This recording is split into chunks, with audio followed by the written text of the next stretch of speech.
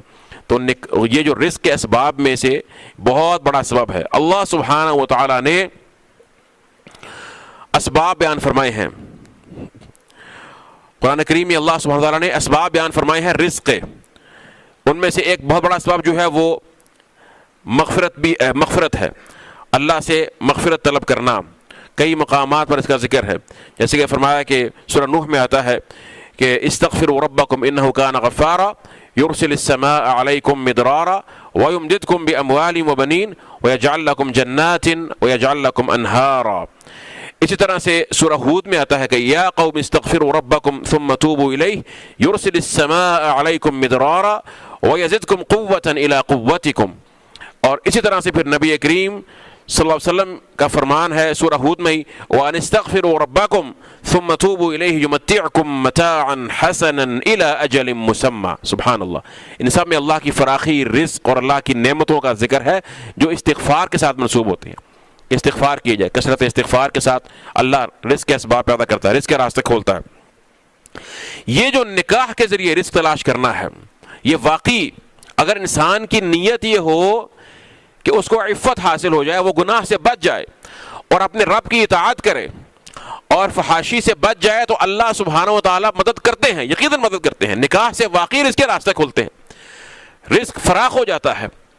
کئی لوگ کہتے ہیں کہ کئی بلکہ علماء کا اس میں کہنا ہے، جو کہ کمزور باتیں ہیں. دیکھیں تفسیر میں ہم جب پڑھتے ہیں تو آپ کو بہت سی باتیں ملتی ہیں، ٹھیک ہے، تمام باتیں جو ہیں وہ اپنے محل پر نہیں ہوتی، نہ وہ ان کی وہ اہمیت ہوتی ہے یعنی تفسیری پہلو سے. لیکن بہرحال بیان کرنے والا بیان کرتے ہیں اور ان کو ذکر کرنے میں حرج نہیں، تاکہ آپ کے ذہن میں وہ چیزیں بھی رہیں.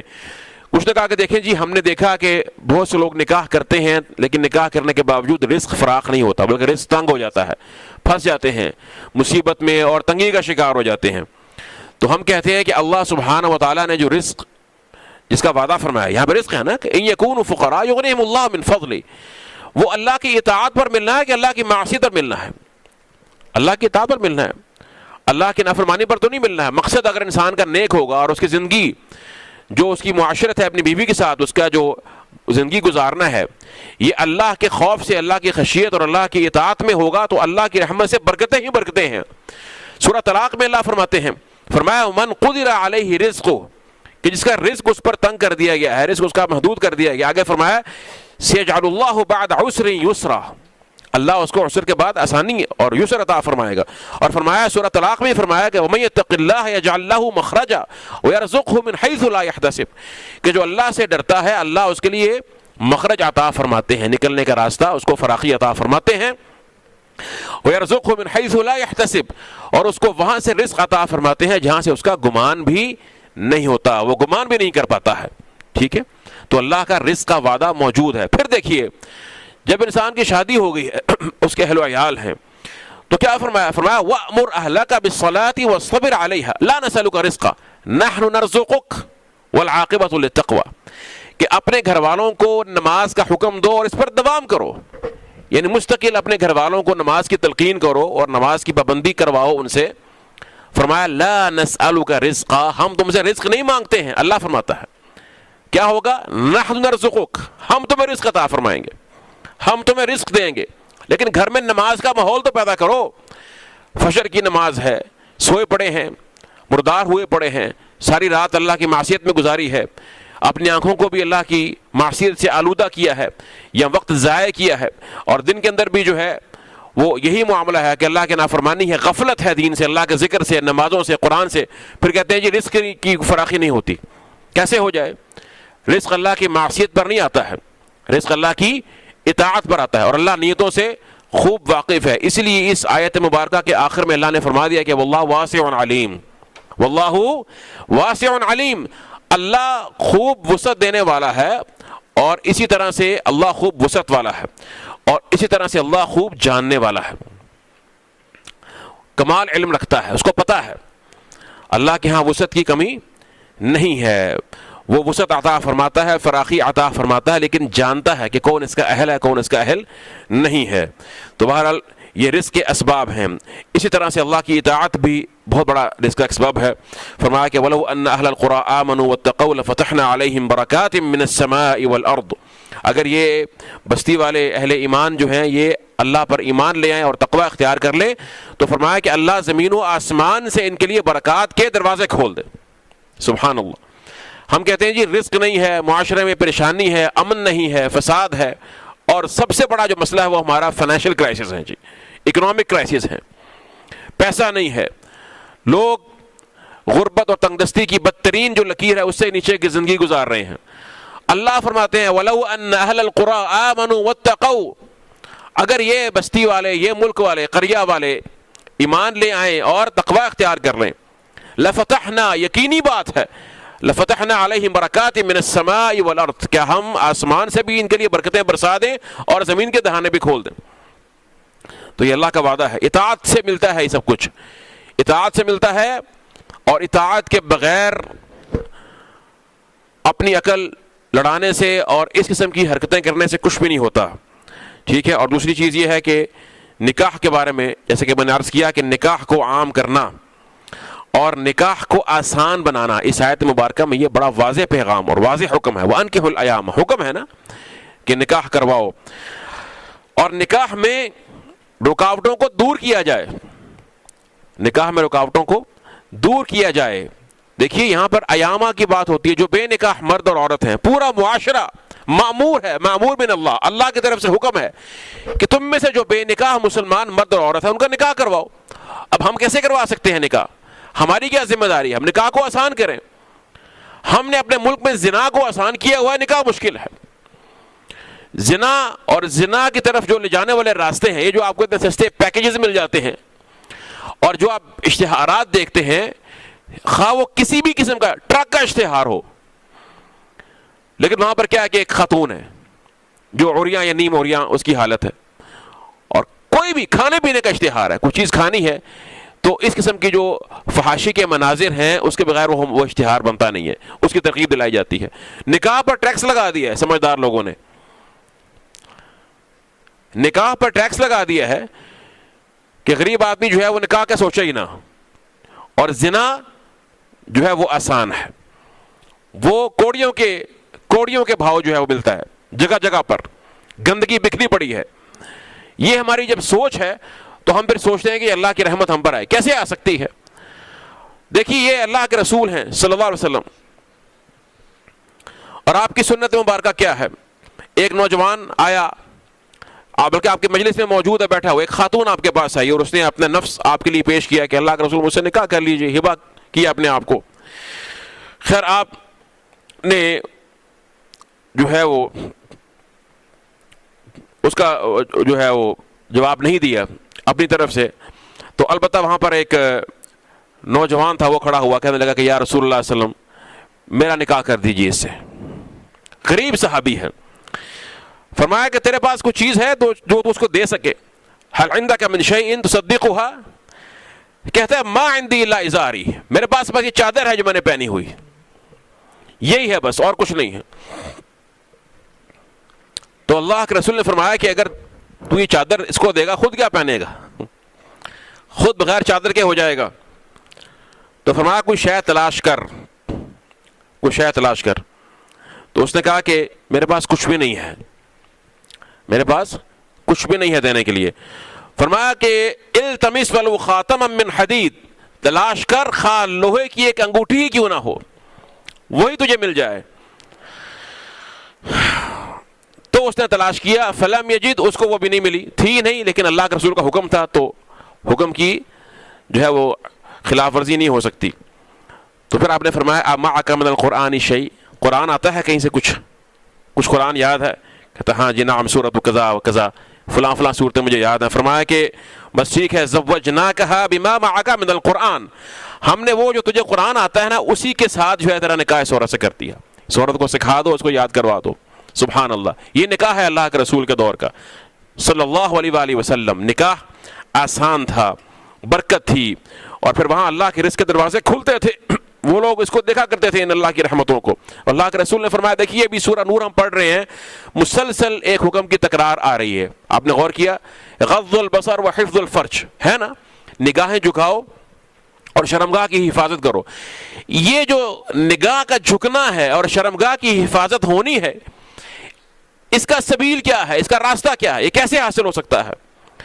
تو اللہ کے رسول نے فرمایا، یا معشر الشباب من استطاع منکم الباءۃ فلیتزوج، کہ اے نوجوانوں تم میں سے جس میں صلاحیت ہے، جس میں استطاعت ہے، وہ نکاح کر لے۔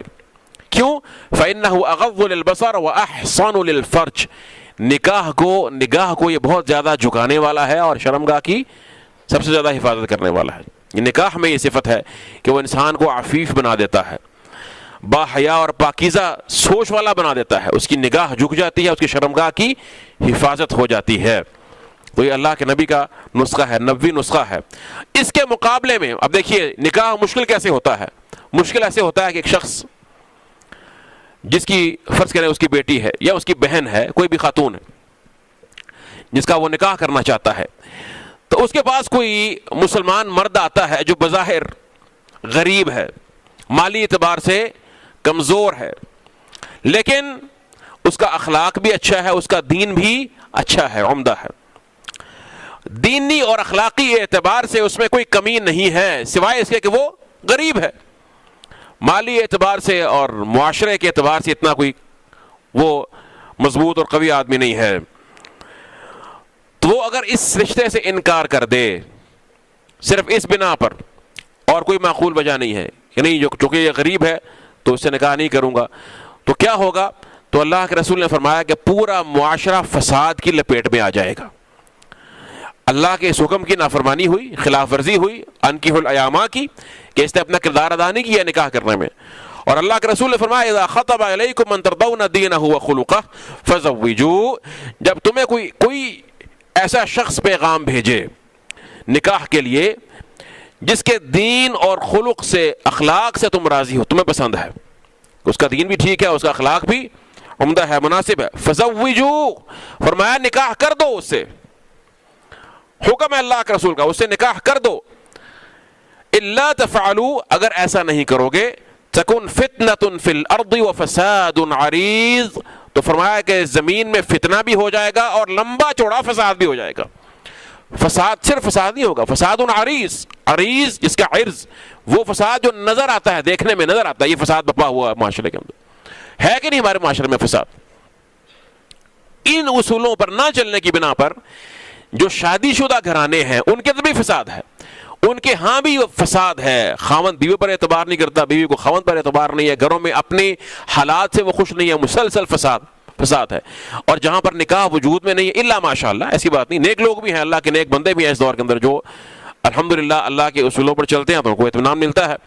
اور جہاں پر نکاح نہیں ہے، ان حالات کی وجہ سے، ان خود ساختہ قیود کی وجہ سے، خود ساختہ معیارات کی وجہ سے نکاح میں تاخیر اور سستی کی جاتی ہے، وہاں پر صورتحال یہ ہے کہ آئے روز ہم اخباروں میں پڑھتے ہیں کہ فلاں بچی کے ساتھ یہ حادثہ پیش آ گیا، فلاں بچے کے ساتھ یہ حادثہ پیش آ گیا، فلاں جانور کے ساتھ یہ حادثہ پیش آ گیا. یہ سوچ بن چکی ہے مسلمانوں کی، اور یہ ہے فساد عریض. اخبار اٹھا کے دیکھیے گا تو معلوم ہوگا فساد عریض کیا ہے، جس کی طرف اللہ کے رسول نے اشارہ کیا ہے. ان یکونوا فقراء یغنیہم اللہ من فضلہ، فرمایا اگر وہ فقیر ہوں گے اللہ ان کو غنی کر دے گا، اللہ ان کو غنی کر دے گا.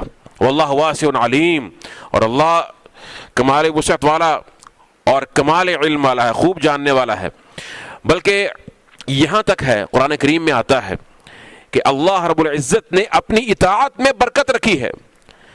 اگر دو لوگ مرد اور عورت اللہ کے حکم کی اطاعت کرتے ہوئے اور نیت صالحہ کے ساتھ اکٹھے ہوتے ہیں، نکاح کرتے ہیں، اس کے بعد کسی بنا پر اختلاف ہو گیا، انسان ہے اختلاف ہو جاتا ہے، ساتھ نہیں بن سکے، نہیں جڑ سکے، پریشانی آ گئی، اختلاف ہے، اور دیکھ رہے ہیں کہ ہمارا ساتھ رہنا مشکل پیدا کرے گا، ساتھ رہنا ممکن نہیں لگ رہا ہے، تو وہ الگ ہو جائیں.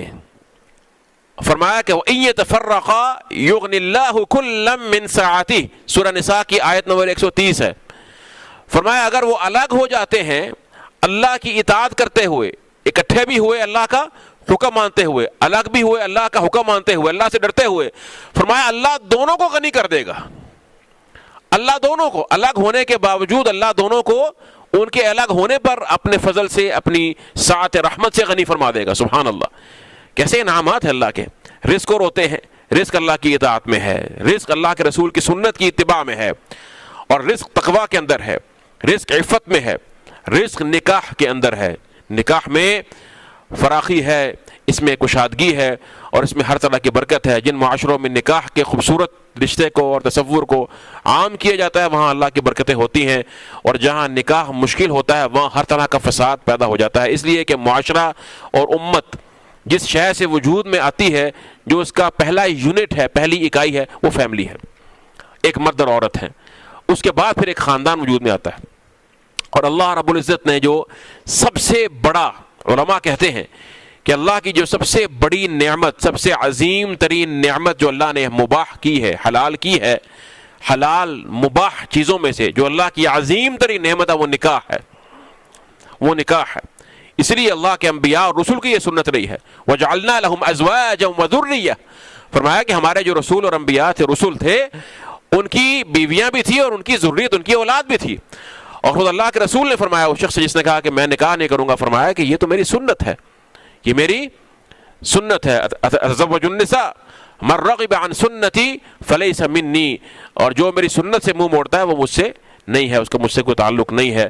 تو آئیے ہم اس چیز کو سمجھیں، اللہ کے احکامات کی اس حسن کو سمجھیں. سورۃ النور میں اللہ سبحانہ وتعالیٰ نے قلب اور اسی طرح سے جسم کی پاکیزگی اور اس کی جو خوشی ہے، راحت ہے، اور معاشرے کے اندر جو اللہ سبحانہ وتعالیٰ کی رحمت ہے، اس کے اصول اور قواعد بیان فرمائے ہیں. تو نکاح ان میں سے ایک اہم تصور ہے. کل انشاءاللہ العزیز جو ہے ہماری 2 آیات رکوع کے اختتام سے پہلے، جو آخری 2 آیات ہیں، ان کو انشاءاللہ ہم پڑھیں گے، اور اس کے بعد پھر اگلے ہفتے جو ہمارا جو پہلا درس ہوگا وہ اس سورت کی عظیم ترین جو آیت ہے، آیت النور، اس پر ہوگا انشاءاللہ. اور وہ مکمل ایک درس میں ہم ایک آیت ہی پڑھیں گے، جس میں ہم، یہ سورت کا نام بھی سورۃ النور ہے اور اس آیت کا موضوع بھی نور ہے. تو انشاءاللہ اس کو پھر ہم تفصیل سے بیان کریں گے اگلے ہفتے میں انشاءاللہ، کل کے جو ہے درس کے بعد، بتوفیق اللہ تعالی وباللہ تعالی توفیق. واللہ واسع علیم. ہو گیا؟ واللہ واسع علیم. اس میں یہی میں نے عرض کیا کہ اللہ سبحانہ و تعالیٰ نے اس میں دو صفات بیان فرمائی ہیں، ایک وسعت اور ایک علم۔ وسعت سے کیا بیان فرمایا کہ فقر کی بنا پر نکاح سے ڈرنا نہیں ہے، کہ فقر سے خوف زدہ ہو کر، اصل میں یہ عرب معاشروں کے اندر یہ رواج موجود تھا، یہ چیز ان کے ہاں سوچ موجود تھی، کیونکہ پہلا خطاب جو ہو رہا ہے اس میں جو پہلے مخاطبین ہیں وہ تو اہل عرب ہی ہیں نا وہاں پہ۔ ان کے ہاں یہ تھا کہ جن نکاح کرنے سے بندہ فقیر ہو جاتا ہے، حتیٰ کہ اپنی اولاد کو مار دیا کرتے تھے وہ۔